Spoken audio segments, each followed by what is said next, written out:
evening, and welcome to the Plastic Crack Podcast, Season 4, Episode 19, the one where Ken actually shows up. I think this is the first time in 8 weeks that we've all been on. Yeah. I was saying to Elaine tonight, she said, who's on? And I said, you know what? I think we're all on. I can't believe it. We're actually all here. Yeah, so we're all here. So welcome everybody. Great to be back. Great to be a married man. Only a newly married man would say that. Yeah, only a newly married man would say that. You are correct. Tonight should be an interesting show. So tonight's main topic is going to be miniatures. Is there ever too much detail? And we'll get onto that a bit later on. I thought you were going to say it's miniatures. So what else? Yeah, it's just miniatures. Jesus Christ. I forgot about all this comment stuff. So just going to go quick hello. So, wow. Ham and Jam, hello. Rick John, Marky Sparky, Hippo's Hobbies? Yeah, Hippie. Steve Harbour, you're right. Steve, how you doing? Bricker City, Lazy Pirate Payne, Barnes White, Basement 1908. John, you all right, mate? Andrew J. Off. Philippe. Oh, God, I've just eaten some barbecue. Red Step, Mark, Upman, Nick, John, Lazy Pirate Payne, and I can't pronounce that. Go on. Glendua. There you go. Thank you very much. 99999 Payden. Friends of General Hay, Storm of Steel, and we'll go for one more Paul's Paint Shit and Double Dip. There you go. Right, I can't get through because there's just so many. Good evening. And you can't. It's not true. He can't pronounce them, and he's trying to get out. No. Yeah. Exactly. No. That's what we all do. I think it's a great idea to start doing that. Then you get halfway I can't pronounce. I just like saying hello to everybody because I appreciate everyone coming and watching us, and it's just nice to say hi. I have read your comments, and it's lovely to see. So yeah, it's like a reunion, isn't it? Martin's in his new house, which I've not been on a show for yet. Yeah. I'm married. Steve, your hair is looking cool. I gotta admit, I like. It's not. It's looking. I've got to get it cut. I like it. I like it. It looks like it's mad. Yeah, I really like it. Mad hair. And Dom, you've actually got electric back. Got a what? Got electric in your cabin again. Oh, I've always had electric. Oh, yeah. Well, yeah. No diggers and buckets, yeah? No diggers and buckets. After 13 weeks, it's back to normality out there. Excellent. Fantastic. Right. So, how has everyone been? Let's give it a go with the one and only Dom. Oh, hang on. No, go with someone else. I'm just thinking. All right, let's go with Martin then. Come on, Martin. No, go with Steve. I'm sorting out bases. Steve. Can I just say, I'm bloody warm. This is horrible.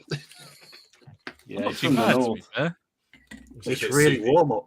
It's really warm up here. Really warm. I keep my blind down, so that probably helps quite a bit. Let me just clean my brush. It's a very important question that Alex just asked Steve. Do you only have Slayer and Cannibal Corpse t-shirts? Yes. No, I have a few other bands, but I do like Slayer and Cannibal Corpse. So. And you've got your PCP t-shirts. I can't wear one though because it's got Mr. Weird shit on it, and I'm not going to sit here on a stream with Mr. Weird shit on a t-shirt. It's just not really. Is that like our version of Dr. Feelgood? Yeah, Mr. Weird shit. So I've been back painting again. Made a start. So last week I finished off my bolt action Deutsche Africa Cup. Oh, nice. And I did make a start last week on the stream. I know you quite can't see him.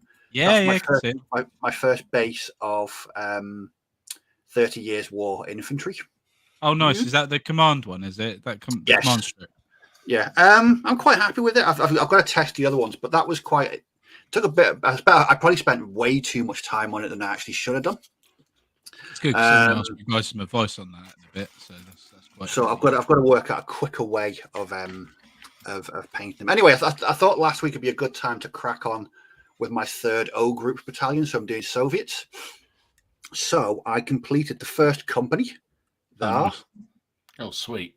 Nice. Am I right saying that each base is a platoon, Steve? Is it? Every 3 bases is a platoon. Right, okay, and it's 3 platoons to the company, yeah. Yes. But the good thing about this is that I can use these bases to play bolt action at 15 millimeters Yeah, I was going to say you could do that, couldn't you? because it works out quite well. These are all Battlefront plastics. Yeah, and I thought Alex would approve. So I got that done. I then completed a platoon of Maxim. Oh, I like the Maxims. They're great. Medium machine guns. Are they metal steel? Are they resin? No, they're plastic. Plastic. Oh, they are plastic. Yeah.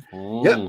All plastic from Battlefront. They were a lot of fun. I had a hobby second wind when I was painting these on. I think it was Thursday night. I was just about to pack up. I thought, you know what? I'll just paint the boots on these guys and then call it a night. And I ended up painting them all the way through to the wash. He went all the way through. All the way through.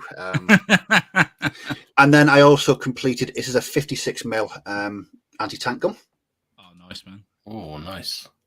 Again, dead easy. That's how you do the bigger bases. You just put 3 together, do you?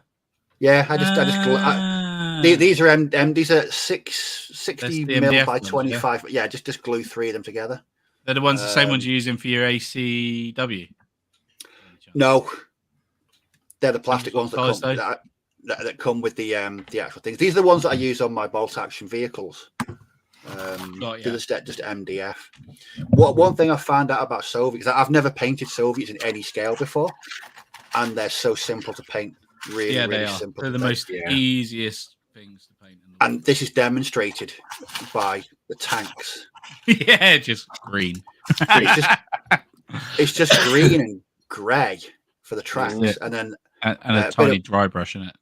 Yeah, a bit of weathering, and then I used a mix of black and sepia to go into the recesses. Bit of a dry brush. Then I added some weathering pigments, and that was it. Today, I'm just waiting for the bases to dry on these 2 IS2s. These are massive, absolutely massive tanks. They're mothers, yeah. And I've just undercoating my first platoon of second company. So yeah, on a 15 millimeter trip at the moment. Again, those Battlefront plastics are just a joy to work on. They really are. Always enjoy working on them. And I think Dom will certainly agree with me. They are brilliant. In fact, I've got some around here. It's just a medium. It's brilliant. Yeah. Oh yeah. For the tanks, I just based them on the standard Flames of War ones. You put the infantry in, but again, hope you can see this. For the anti-tank ones, it's 3 MDF bases glued together. Yeah, I can see that. Yeah. And then just cover it in the Vallejo mud, and it adheres to it really quite well. So yeah, so I'm on a 15 millimeter thing at the moment. Nice, man. Right, back to the original. Back to Dom. Oh right, okay. What have I been? I had a funny old week actually, because if anybody saw the explosive meltdown I had doing the Semivente, I thought, sod that, I'm going to go back in and do the M1340 version, which is in the same kit. And actually wasn't quite as bad, but everything's relative. But why, for God's sake, Wallace, you put 6 components for the turret? I mean, what possesses? I mean, each of those panels is separate, and you have to put them together. It's like, what the frig? Maybe resin. Italian, they just want you to it's for easy battle damage. You could just rip them off. Feel the pain. I bet a real tank isn't as hard to do it. No, I bloody wasn't tempted to magnetize it. No. Dom, I will say that kit is. I know we'll probably discuss this later in the theme of tonight's episode. I think it's overly busy. I think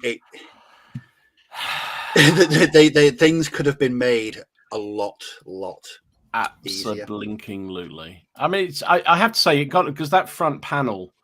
Where the engine's at the back, isn't it? Anyway, the front, where your suitcase, where the driver's man. That bit there on the Semivente, I realised that was the bit I had the biggest problem with. So this kit, I didn't put that on until virtually the end, and that was so much better to do because the instructions don't tell you that. But anyway, but it came out all right in the end. So I just proved that I could do it, and I'm never going to do another one. So that's that. And then I kind of, because we had a Wars of the Roses game the other day, and I really fancied having another go, and I realised I had some figures already prepped and ready to go for ages and ages and ages. So I just finished off another Bill and Bo unit. Richard III, exactly. I really like the Murray colour you've done there. Have you done that? Which one? The Murray, the red, the Murray. Oh, the right, yeah. Purpley red. It's a. Oh God, how did I do that? I can't remember. It's just really clean. I really like it. It's a Dom concoction. Yeah, just fiddle around, faff around. I don't know.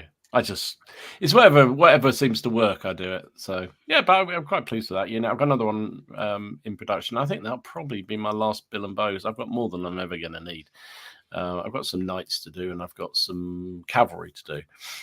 Still out of what I've got left, but other than that, I've also got a unit of longbow. Actually, now I think about it. Anyway, that's by the by. And then I did command stand, who's going to be Norfolk. So I decided to do him. So yeah, that is all I did this week. That is everything. Happy days. What about yourself, mine? What have I been doing? I've done quite a lot this week. He says as he tries to find his pictures. So those of you who've watched will know that last week I said I was going to have a game against Robin, which I did have, and in case anyone hasn't watched it, I won't ruin the ending. But this was from the sort of the high point of the battle where I decided to advance up the hill towards the Bill and Bow unit. To really the whole point of the game was to test out how the new version of Hail Caesar worked without any of the playing around I've done or any of the house rules. Oh, so you just played it vanilla, yeah? Yes, vanilla. Yes, I did. Ooh, yes, I okay. did. So played it completely vanilla using which resulted in 3 things. One was there's some additions that they've made in there that I think are really, really good. 2, there are things in there that I thought were additions, which actually were present in the first edition, which I just didn't even realize because they were just lost in the text. There was a couple of rules which were in the first edition, which I thought were new because they had separate sections in the new edition, just because of the change in layout and the way they brought more attention to it. Oh, the way it's been written. Yeah, sort of thing. yeah. So I was like, oh yeah, there's this new rule, and then there's someone in the comments No, like, it's not. It's not. I was like, well, it wasn't obvious enough the first time for it to make any. But that was quite cool. In fairness, at least one of those I didn't know was there. I thought that was a new rule. So yeah, I'm with you. And then we were using their late medieval list, which has it's good. Yeah, it's all right. There's some things on it that I'm not sort of mad keen on, like having tiny units of men at arms doesn't really make a lot of sense because the thing was it just made them. They were insipid. They didn't do anything. You might as well just take Bill and Bow. Just take Bill and Bow because they class Bill and Bow essentially as heavy infantry because it's meant to be a mix of billmen, longbowmen, and foot knights. It's meant to be a big household, and they talk about this. There's a section. I did that sort of in-depth review. They talk about the sort of the large formations and households, but then they wanted to kind of make little units of retainers. It's like, well, you just might as well not bother and just take Bill and Bow. Do they not get any special? They get the stubborn rule and they get the tough fighters rule. But the thing is, because their attacks are reduced to 5, you might as well just take Bill and Bow and get 7 attacks because you get to re-roll 1 dice with tough fighters, or you could just roll 2 extra dice with a unit of Bill and Bow and shoot. The only other way you could, I was thinking about that because I agree with you. I thought when we tried it, they just didn't really. They didn't have any bite to them at all, and there was no point in taking them. The only thing the only thing I thought you could do with them is say they're all armed with double-handed weapons. So at least that would be a -1 on saving. But so are the billmen. Yeah, that's the thing. They've got exactly the same armament. True. True. They're pole axes and billmen, and they carry bills and swords. I mean, they did have double-handed weapons, but that to me is sort of like the tough fighters and the Anyway, I'm not going to be down. They are good. It's just that those options are there if people want to play it out the book and at that role. But we're going to go back, and I'm definitely going to be. I'm going to take what they've added. I'm going to add my stuff and see what comes out. And we'll see if maybe again if there is an expansion in the future, they'll go into a little bit more detail. But you should refight that battle using your version of the rules. That's a good idea. I'll see if I can convince Robin to to do it. I think he was quite. It was, but you know what? It was bloody good, and it was really good to have a game. But anyway, I won't. That's up on the channel if people want to see it. But I finished my unit of. You got a drink ready? Everyone got a drink? 3D printed.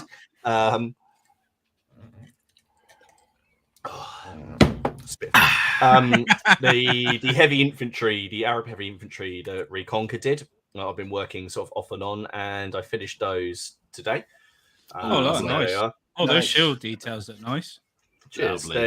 Well, the shield, so you weren't here, Ken, when I talked about these. I decided to do the shields all the same as sort of the one unifying thing in the unit, because there's 3 different type. There's basically Moorish armor in there, there's Arab armor in there, and there's Andalusian and some Slavic stuff, because they did have mercenaries. And I thought it'd be, I think the idea was that he had all these different designs so you could create separate units, but I thought, oh bugger it, I'm going to throw them all in one unit. So it's almost like this is another either a mercenary group or they're indentured to that knight, because of course there was a type of feudal system with the Fatimids and the Seljuks as well. But I had that guy on the I'll see, I've got another photo. I had the guy here who had his shield up in the air, so I nicked a few of the Perry arrows. And did that, and also because he released a cart, I was like, "Oh, a plentiful supply of cart wheels now that I can add to my bases." Yeah, So that was these were a lot of fun to work on, and then I couldn't resist Tyler taking a picture of them, sort of like all ranked up with everybody else and all the flags. So lovely. There we go. But that's free. That's only 3 units, I think. Yeah, I'll be looking forward to getting them on the table. But I've got to. I need to get back and do more cavalry. Actually, I'll go do the camels next. That's the Dom. We might actually have enough for quite a big force now, because I think I've actually now painted more Arabic units than I have Crusader units. Oh, really? Yeah, because I just keep every time he releases them, I just keep painting them up. Because I've got like the two man cross. I've got the big blackguard unit. I've got these guys. I've got 3 units of light cavalry. I've got the basic 3 units of gripping beast stuff. So we might have quite a lot. Just saying. Okay. Well, funny enough, I'm actually putting some together at the moment, so I might have a few I can add into the pile. And you've got these guys as well, haven't you? I have. So that would be another his. But yes, I was waiting to hear Alex. Cheers, Alex.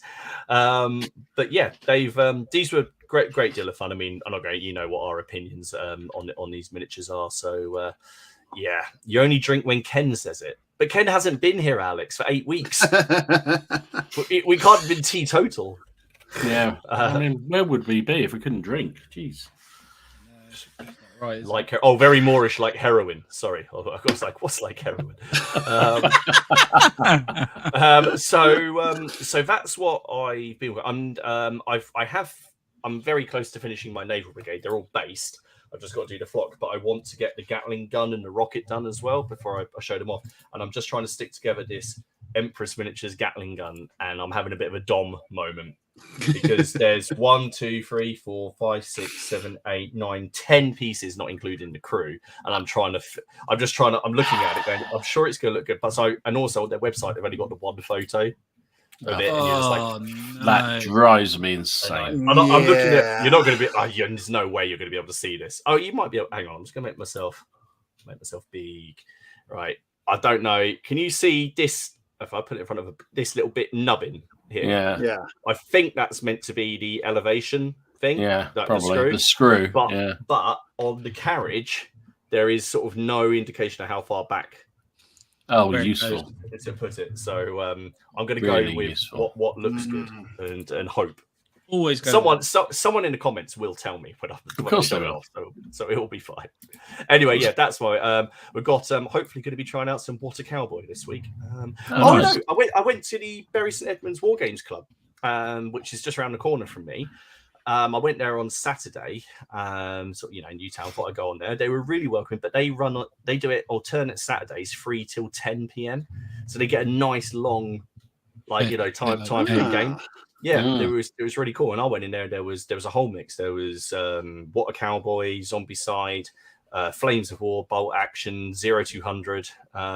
and then just 40k in other bits and bobs. So I was quite happy with that. So I'll go back round there in the future. Nice. Did you get recognised? No. No, actually, no. That's a lie. No, that's a lie. When I inquired on the Facebook page about the things, someone said, "Where do I know your face?" And I just said, "Oh, I've worked in Bury. I'm sure it's nothing. It is nothing to do with the channel. I've worked in Bury for a long time. You've probably just seen me around town. That sounds a bit. But yeah. Anyway, moving on to Ken. What have you been doing? Yeah. Okay. Yeah. So, where's all my stuff? Oh yeah. So obviously, I had I don't know if you guys spoke about my wedding at all. You haven't, have you? No, never mentioned. No, we talked about your stag do.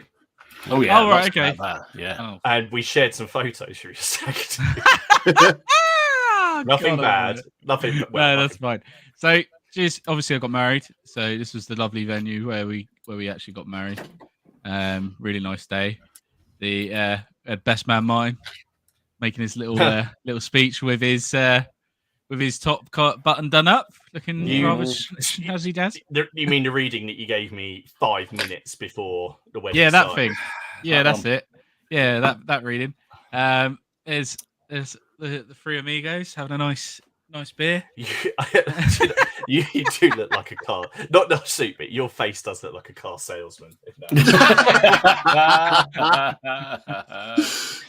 Oh yeah, that was quality. That was quality. Yeah, and obviously it's all of us. And look, there's proof. Gumbo Liam is alive.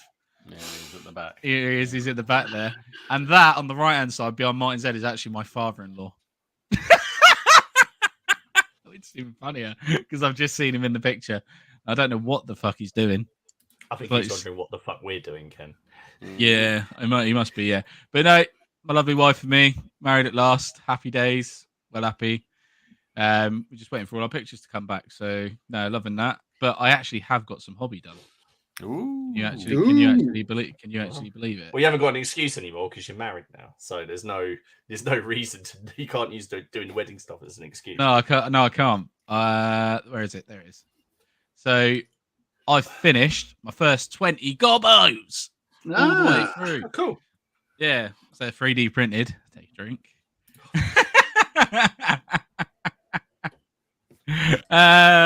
Dear, oh dear. So yeah, 3D printed gobos. These guys, they're not too bad actually. Like the Wicked Witch from Wizard of Oz. Yeah. Wizard of Oz. Yeah, no, I'm happy with them to be fair. I'm doing mass units, so obviously I put them on 20mm bases before Games Workshop decided to come out and say we're using 25mm bases. Pricks. Oh, don't you sound like Miller? Don't. I've seen this meltdown. What again? What are they going to do? Are they going to come and get you? No, it's not that. It's not that. It's if I'm playing against someone with 25mm, it does matter. So, why? Because the frontage is different. But it's not really going to matter, is it? It is because you won't be able to tell what is what. You won't be able to tell what guy's fighting what guy. It doesn't. No, it does matter. It generally does if you want to play 25, but it doesn't matter. But if there's still just 5 at the front and 5, no, they're not. No, don't work like that. But it doesn't matter, Ken, because all you're going to do is sell them in 5 weeks' time. No, don't start with that. That's mean. I mean, there's not a massive difference between 20mm and 25mm, though. It's not gonna make the game unplayable. It's another figure in 5mm, really. So yeah, but you'd still just count the number of figures that they got in the front ranks. No, because it all matters for attacks. Yeah, but you fight against the one in front and the one either side. So as long as there isn't 2 models hanging over either end, then you're fine because everyone would fight. Yeah, yeah, but they fight the model they're touching because orcs used to have bigger bases than humans, like black orcs. They used to have bigger bases than humans. Yes. So it's not going to make a difference. Sure. I might have said, what are they going to show up and rip all your miniatures off the bases in front of you? It'd be nice if they would, because then I can rebase them. I mean, to be fair, it's not going to take much working out, really, is it? Like, no. I've got already 3D printed some base adapters for the. Drink. Oh, for God's sake! I'm going to be pissed by the end of this. We're going to be shitted. Yeah, to cover it anyway, so it's fine. But 20 of those, as you can see in the background and all that, I'm still working on the other stuff. I'm deciding colours for the different regiments and things like that. So this is the green regiment. I've got yellow behind. That's that. Are they all green? No.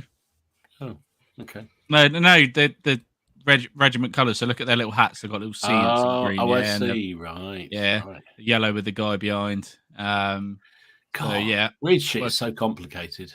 Weird shit. I didn't realise the bases and the colours. It's just so complicated. It is. But no, that's what I've managed to get through. So yeah, I'm happy with that. Cool. Good. Awesome. Yeah, Good I'm job. finally getting some completed, which is nice. So yeah, that was me, and I'm back at last. Right. I'm not ignoring it. I'm trying to. I'm following the chat's advice, and I'm googling pictures of his Gatling gun. And guess what? It doesn't help much because. Right. So let's move on to tonight's subject then. Ready? The Oh, comments. okay. I tell a lie. Nah, you've been found out. The 1970s school, what They want their frontages back. they want their frontage back. Very good, Alex. Very, very good. Oh, dear Oh, me. dear. Right. Where's it going? Oh yeah, the blah blah blah blah. Yeah, tonight's subject. So, detail in miniatures. Is there such a thing as too much detail? Dom, over to you, mate. Yes. Yeah, there is. So go on, Dom. What's your reason behind that? No, so I think you're gonna. For me, you need to clarify that a bit because yes, is we're there too much talking- detail around model making? Yes. No, I'm talking about a single sculpt miniature. So can it go into too much detail? I guess the thing. So my honest answer is no, but I'll caveat that a little bit because I think the problem with I can see why some people might be a little bit intimidated by some of the sheer quality of sculpting of some figures. You know, there's a lot of some of the. You know, you look at some of those Reconquer knights, and the detail on them is extraordinary. And if you're not comfortable painting it all, it can be quite intimidating, I think. And you could argue massed up from 3 foot away, is it really going to make that much difference? Well, yeah, however, one of the angles coming at it from, to be fair. Yeah. And you know, I look back at my collection of some of the really old like figures, 15 mils and whatnot, and when they're all up on the table, we played ACW game last Friday down the club. Remember that place, Ken? That one, yeah. You know, it looked really good, and they were really pretty crummy sculpts. All the figures, they were pretty average, but massed up in 15 mil on a table with reasonable terrain. They look good. So I don't think you need to go completely obsessed with the quality. But for me, you know, can it be good enough? Oh, of course. I think the better the now model. You know, tanks, they've got no business being detailed in terms of but again, the actual sculpting of the design can be as detailed as you like. But why do you have to bolt on every little panel separately? That to me is the devil's work. So no. I can add something to that. It's not tanks. It's those separate skeleton feet. See, now we're getting down the. See, this is a tricky one because would you say that's detail or would you say that's bad? No, because I've never once shown someone a miniature and gone, "All right, Steve, they've got cracking looking feet going on." Nobody's ever said that to you before. So why they should then make that? I'm taking the slash, but it's quite an old kit, and I don't think these days they probably make them with separate feet. But no, I could not see any positive effect in having separate. They didn't change the mini in any way. In fact, they made them worse because all mine look like they've got double jointed ankles. And all these hideous joints are hidden with big lumps of clump foliage. But again, the rest of the kit it's quite difficult to put together because they're dead fiddly. There's no instructions. Just I don't know. It's just I enjoy painting once they're put together, and you've recovered from the trauma of that. Painting them is no issue at all. But no, separate feet is a design thing that I can only assume was the result of sadism. But see, that isn't a good design. That's just poor. That's not good detail. That's just a very bad design. No, it is. I struggle to see what the actual benefit of it was. Because if there was a thing where they made the pose different, that's fine. But certain feet only go on certain bodies, on certain legs. Sorry, so there was no real reason for it, and it's He's got foot fetish. bony foot fetish. I could not. I for the life of me, and even now, and I've painted about 50 or 60 of them. I for the life of me cannot work out why that was included like that. In fact, if anyone knows, if the company knows, please tell me. Yeah, I'll be able to rest easy then, because don't Google bony foot fetish either. No, I wouldn't. You might end up on a very, very special list. Very So around that sort of thing then. So for me, it's obviously with the advent of 3D printing and CAD design. Oh, bloody hell. Fuck's sake. Especially CAD designs, you can get more and more detail in a smaller and smaller space nowadays, can't you? Yes. Just take some of the 15 mils, for example. When you're talking about, say, mass units of men at arms or mass units of Napoleonic soldiers, our bigger blocks of like pipe blocks and stuff like that. So those miniatures need to be as detailed as, say, the character miniature that's your one standoff piece.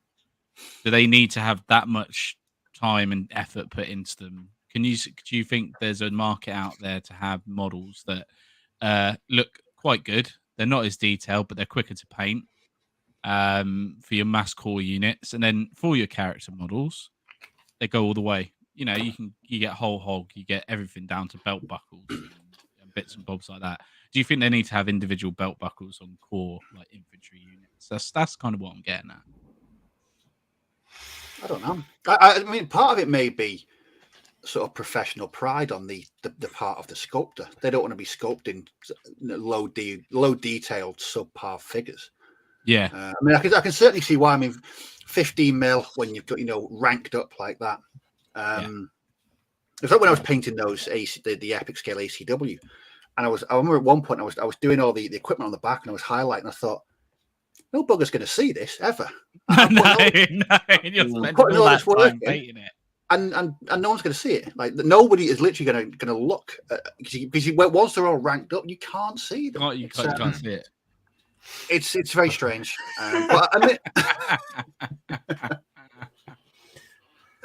I mean, do you think there's a place in the market for that? So if you really want to, play a mash rank war game, would there be a market for actually really, really, really basic? Would there be a discount? Do you think you could almost like when you go to like the models are cheap? The models are cheaper. They're cheaper because they haven't been. They don't cost so much to produce because the sculpting hasn't. I suppose the actual lead price or plastic price is exactly the same, and the production cost is exactly the same. So it probably won't make a significant. But I think that's the thing. Is like, well. But then you've got a choice of saving time with painting, haven't you? Yes. So you haven't. But got then to you don't have to fill in all the detail, do you? No, you don't. You don't. But then you notice it, and it annoys me. You know what? I've been guilty of doing that. No, if a vehicle's got a crew member, I know some people put the crew in and then paint what you can see because you're not going to be able to see the rest of them. I don't. I paint them in full and then put them in the vehicle. Why? Just why?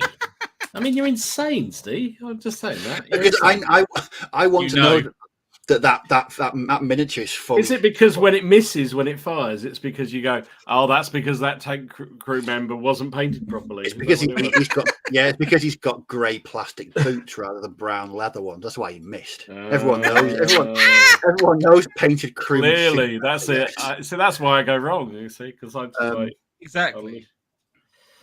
Jesus. I just think there could be a place in the market for having your mass troops. So, like, especially with these goblins, you know, getting 4 or 5 that are decent sculpts that you can sit in your front rank, but then the ranks behind it, you know, a bit less quality, but you can slap a bit more. You know, just be a bit less careful with them. Don't have all the extras like belts and, you know, certain bits of chainmail and stuff hanging off. And you know, in that case, then, if you wanted to do mass battle, you could do it in 2 mil. Yeah, Jesus. Because 2 mil just looks like a nice pattern, a nice pattern on a piece of basing.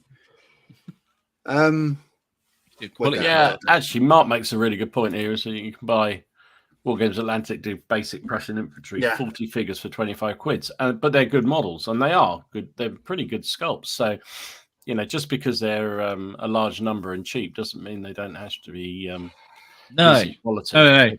No, exactly. And some people, to be honest with you, some people just want to get them painted and get playing. But you know, I can understand sometimes some people can get put off with having a lot of detail on a mini and feeling like they have to paint everything, and it might slow them up, or they might not feel as confident about it. Look at some of these sculpts that you get of like the new Primarchs, all the little intricate details of the armor, and you can understand that because they're a character figure. But even when you're looking at some of the new sort of like Marines and stuff like that, even that, you're getting silly amounts of detail sometimes on these figures, which is fine. But if you want to paint 30 of them up, you're going to lose your mojo for it. Surely it's going to drive you insane at some point. I don't know. I mean, I just think some people. I mean, I've heard it, but there's some mad, crazy people out there that enjoy painting Napoleonics. Mad people, especially drummers. But I mean, people just enjoy painting them. I mean, I don't. That's just me, though. By you, mine. Yeah, to ask.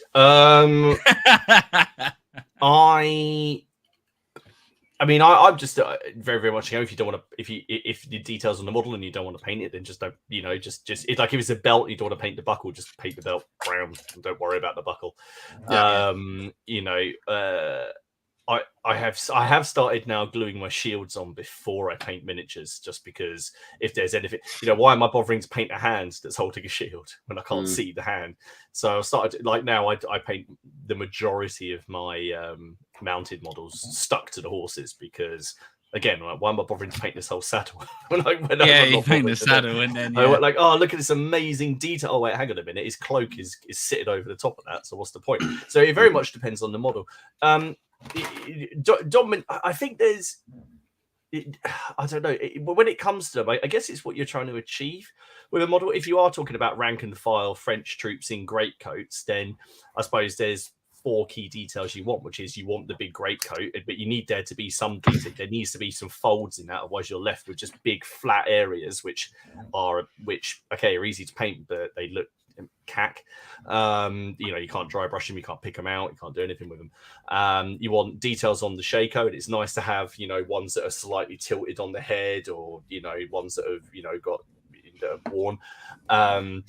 You've got some of them that have got open greatcoats, haven't you? So you can see the uniform underneath, which I always quite like, because that helps break things up. And then there's obviously the musket and what they're doing with that. Have they got it? Are they marching attention with it? Are they holding it across their body?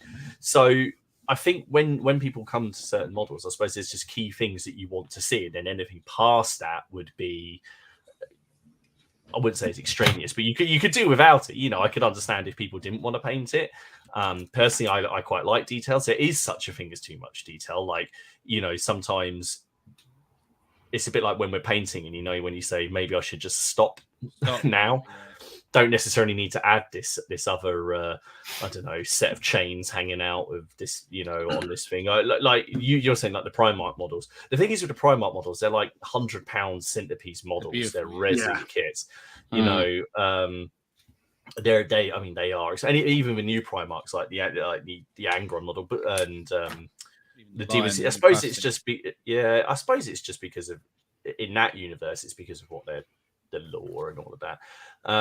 But when it comes to like historicals, I think you can go a bit over the top. Sometimes you just want some basic stuff. It's like World War II stuff, like the British soldiers with all the pouches, all the webbing, all the grenades and all that. Where do you stop? You could do every single guy with all the grenades on. Do you do every single guy with every bit of webbing? Do you do? But the thing is, once it's on the model, if you don't want to pick those all out, you just hit them with the same color. You just do it, whatever that camo green to put them all on, and it picks them out quite nicely. I suppose it just comes down to having enough detail that people aren't going to go, well, this isn't actually what you say it is because you haven't got this detail on it. It's too generic, and then no one buys it. And then having too much detail that people are like, oh my god, I can't actually paint it. But I think people are pretty good at. So do you think the quality of sculpting has improved because of the definite trend there is towards more skirmish or small scale battles? Because when they're all ranked up, didn't really matter terribly, did it? No, it doesn't. But if you're doing a skirmish game or a small scale game, the individual figure has much more relevance and is more identifiable. So therefore, the quality needs to be better. Yeah, because each one's its own little. They're like characters, more like sort of campaign. They've got their own identities, haven't they? They're like my Wild West Exodus force. They're all individual. So sculpts, I spent quite a long time on each of those because they're really, really nice sculpts. No two models are alike. And you'd be peeved if they were average sculpts, wouldn't you? You'd be really upset if they were just very. You got them and they thought, oh, well, they're rubbish. But that's not to say you couldn't. Obviously, you could just buy some general sculpts and just play with those. It's just, I don't know. It is interesting. I think that people, if they didn't put the detail on, would not sell as many. I don't think people would sell. I think if you did release a range, you're like, this is my low detail range. I think people go, well, I'll just buy the detailed ones and just not paint them and just like paint over it. Yeah. I think that would be. If they were cheaper though, would that be Yeah, the price points. So say like you're talking £30 for a box of your decent stuff and maybe £17.50 for your less decent. Same amount of figures.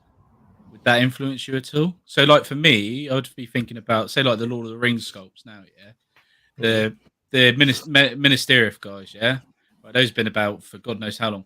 If they brought out some new sculpts, I still think the old sculpts, they're not hugely, detailed over the top. But you know what GW do? They bring out new sculpts, charging new prices for them, and they would be more detailed, more things. I still think I would go with the old sculpts just because I don't want to spend all that time painting all these extra bits on them because I'm going to have loads of them.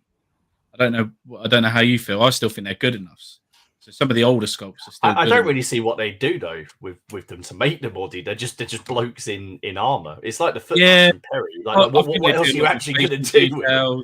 I just think. But even then, you just get that with a wash, wouldn't you? If they're doing all the engraving on the armor, which is what they do for the hero models, you'd hit that with you just get that when you put on some shade or something. That would what I mean is if they re-released them, if they just, I mean, the only reason I could see to re-release them would be to with different poses and potentially making them sort of multi-part, so that you can do what you want. But otherwise, that's why the other kit is the dudes in armor. There's no they're just. That's another thing. Multi-part and monopose miniatures. That's another thing in regards to detail because obviously your multi-part, Martin, like you were saying, for your Wars of the Roses, you love your multi-part stuff. And but say like they did monopose, but they did 6 or 7 different monopose for core units. Would you be happy with that much variety? Would you be happy to paint a load of monopose over, say, you trying to change them all differently for different poses? Well, I mean. Or including everything, you mean just like absolutely everything? Your core units. Say your core units of like your rank. No, I mean every model. So it's like 7 variations. The arms are the same, the heads are the same. You mean like? Oh yeah. So you get 7 different types. So you'd have say like you've got like a unit of men at arms, yeah, or you'd have one guy with the same pose but with a sword, one guy with an axe, one guy with a mace. I mean, there are people that do that because there was metals way before those plastic kits came out, and they look fine. I suppose that's when you just get down to old style conversion. You just you clip it off, and and then you stick something else on. I personally wouldn't, because I like the variety. I like changing up poses. I want at least the ability to change weapons. It's mono poses are such a problem when you're doing like character models who are leading the way, or they're commanders or things like that. That's a bit different, and you can get away with a few of those in your army because there's only if you've got like me now, Jesus, what, like 40 plus units of Wars of the Roses, having 7 models that are the same scattered through those 40 units isn't really a big deal. No. I think I'd get bored painting simple figures. Okay, that's a different way to come at it. Yeah. Depends how you do it, innit, Steve? It depends what you do the hobby for. Yeah. Isn't it? Like you say, if you enjoy the painting aspect, Dom, you're not so much painting. You enjoy playing, don't you? So if I'm thinking from your side of things, if you've got things that are quick, simple, easy to paint, and you can do them en masse quickly in a production line, and you get them on the table, and you can play them, and they're half decent looking, then rather you spending more time painting more detailed things. I wouldn't want to turn the clock back, though. Sorry, carry on. No, I was just going to say, from the point of view, you like the contrast paints, right? They work well on things which have detail and recesses. And if you didn't have that, you just end up with big flat areas of nothing. That's the issue. But what are you considering detail? Are you talking things like buckles? What about folds? I'm talking about individual, like, sort of add-on bits of like belt buckles, wrist straps. You get like some of them, like you got your archers have got your straps, as well as what's that guard called? What, the wrist guard on their arm? The wrist guard. Yeah, the wrist guard. So like I've seen, like, you've got the straps as well as you can see the buckles being picked out on there, so you can pick the buckles out and you can do the individual indents on fingers and stuff sometimes, and rings and bits and bobs. That's all I'm thinking. It's not so much of a I don't want to do it. It's more the fact of I'm just asking the question. That's fair. To me, you don't have to paint it. So if you are ranking them up, just don't bother painting it, because otherwise you are just going back to figures have improved so much. If otherwise you might as well go back and pick up minifigs figures and Hinchcliffe figures and what have you from back in the day, because that's what they were like. They were just very, very bog standard, and things like contrast paint would not have worked terribly well on them, I don't think, because they just didn't have the definition, the detail, everything else on them. You think they still got to place all the minifigs in the Hinchcliffe? Oh God, yeah. I mean, people play with. I still play with old minifigs. A lot of people collect them still, because when they are masked up and they're painted well, they look great. I think, like anything, it's better than. I'd rather that than have a counter or a brush or something. There was a block of wood that was the thing. I mean, Paul says here, he says poses are more important. Than detail, and I think that's actually genuine true. And that was one of the really big problems with those old Hinchcliffes and minifigs and what have you. There was pretty much one pose. It was either shooting or shoulders, arms, and that for a Napoleonic, and that was pretty much all you got. And that was frustrating. And talk about depressing painting them. Jeez, they poor detail, and every single. It was like epic. It was ridiculous. I think I would take more poses over detail, definitely. So if I had a choice for something to say, have 5 really detailed miniatures, or say 10 better, better pose, more poses variety, I'll probably have the more poses. That's what I'll go for. It's like Dan says here, Daniel, sorry, says he doesn't always add the little packs and extra bits and bobs, so like the magazine pouches. I've never used those, I don't think, ever. like the magazines for the Thompsons and stuff like that on my thing. Having the option of sticking things on is good. I a lot of Nice. the time I don't add on scabbards. Sometimes, you know. Oh yeah, like, no, you know, like I won't add on scabbards or so. Sometimes I do. Sometimes I don't. Buckler, you know, if we're talking to Wars of the Roses, bucklers and arrows, I don't tend to add those on. And then when the units where I did, I could mark those out as different as, you know, because visually just say, oh, these guys are veterans, because look, you can see that they're different. So having you with the multi-part kits, having that ability to choose what you're adding on is makes everyone happy. Variety. Really. Yeah. Completely. Variety in character figures, front rank, all the same pose rank. After that, bash out the rank and file. Yeah, see, this is the thing with Napoleonics. Yeah, I can definitely see that. I wouldn't mind. See, that's one thing. I wouldn't mind having one or two poses in my Napoleonics if they were just marching like the minifig stuff. But then my front rank stuff, I'd like to be a bit different. A bit weird, isn't it? Maybe it's down to personal taste, that side of things. And then you got Shakes and Spruce saying excess detail for me is adding like 20 skills, some lanterns, etc. And excessive flowing capes topped off by highly detailed rocks with a foot on them. He means skulls. Yeah, he does. Oh yeah, 20 skulls. But again, I think Anthony's put it here.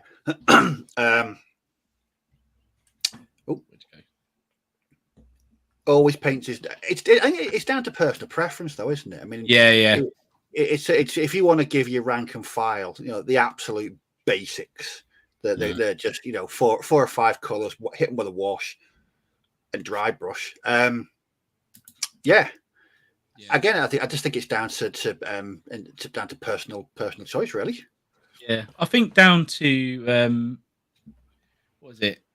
What's the word? I think it comes down to a lot for me is when I first started doing painting and stuff like that. I remember going into like some of like the local game shops, and I wasn't the greatest like painter like that. But then you'd have people point out to you, "Oh, you missed that, or you missed that. You didn't paint that on there, or something like that." And I just think it's not a very nice experience. You know what you do with that? Yeah, I told them to fuck take off. a paintbrush and you shove it straight in their eyes. Yeah, I told them to fuck off. was the thing. Easy thing, really. But what would you say would be the sort of, if you're going to have like a really, really basic range of figures, that could possibly work for sort of Napoleonics or big mash rank, but with sort of bolt action, would it work? Having basics. Yeah, I don't think you've had single pose metals for ages, haven't you? Yeah, I don't use them. No, I much prefer the choice of plastics and the addition. I mean, I like the additional bits and pieces. But I mean, you're talking to someone who spent 45 minutes building a radio. That's true. Just his radio, yeah. Just the radio. Oh dear. I mean, but I think, as I said, I think that bolt action is a skirmish type game. So yeah, it's skirmish, isn't it? It needs to have that. I think it has detail. it. Yeah, I think it's got its place. I definitely think it's got its place having detail on minis, but I'm talking more like towards the mass rank sort of stuff. Yeah. But even like even then, Ken, I mean, back in the day when we had very limited selections and the figures were pretty monopose and what have you, people used to spend an awful lot of time converting them in some way to get that variety, to get that detail. You know, I can remember going to the club and people would have, some figure that you thought, well, I know that figure, but they put an extra whatever it is backpack on or a canteen or something just to make. So I think the people have always strived to make their figures different and have a bit more detail and authenticity. Other people, like me, just very happy just to get them done on the table and out. Yeah. It's horses for courses, isn't it? Shrink Seven's done a good one. Bowstrings is where I draw the line. Who did a unit with bowstrings on? Who was it? I've done some. Yeah, you've done some, haven't you? Stig has recently done some as well, and they look brilliant.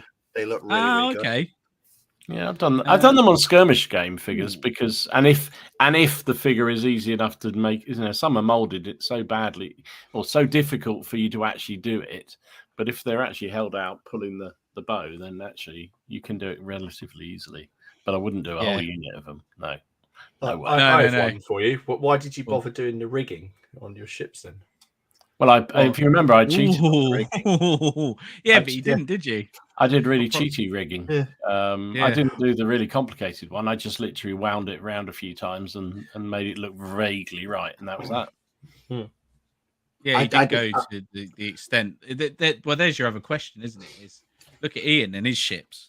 Yeah, God, sir, they are good. Because he pays someone to do it. Yeah. No, he does the rigging, doesn't he? He does the rigging himself. So Yeah, I think he Does does he do it, the yeah. rigging? Yeah, he does the rigging himself. Well, he clearly has issues. All right. Yeah, I agree. He does the rigging all himself. And that's what I mean. The man is off his head because the reason I did the rigging on those ships because I'd seen people on social media on Instagram talking about how some of them were like, "Oh, it's dead easy, not a problem, get into a flow," and other people were like frothingly insane about what it did to them. So I thought, you know what, I enjoy a challenge, me. So yeah, I did those too, and I vowed never, ever again will I ever attempt to rig a single one of those ships. I think your rigging's a good thing, Dom. The way Dom does it, because he does it basically, doesn't he, Steve? Compared to you were doing all the extras, weren't you? Like, oh God, did you put the ratlins on as well? No, yeah, I did everything. Oh, and that's why I only painted 2 of them because a third wouldn't have been good for my general health and safety, or the people, or that of anyone within close proximity to me, anyway. But I don't know. I'm glad I tried them because it was an experience, and they look sort of okay, I guess. But is that an example of where you can still get away with playing the game and enjoying the game, and it's still looking like a good spectacle? Yeah. If you've not spent 6 hours rigging a single ship. But I know Paul's just said something similar, but I was going to say something. I would say with detailing in historical models, there is a limit. I mean, ultimately, when you're painting something from World War II, you can make it amazingly detailed, but there is still a limit on what's going to be done. Which is when you're painting up, some 35-foot tall demon, which has got 10 different appendages and has the souls of 60 people under its skin. That it's whatever.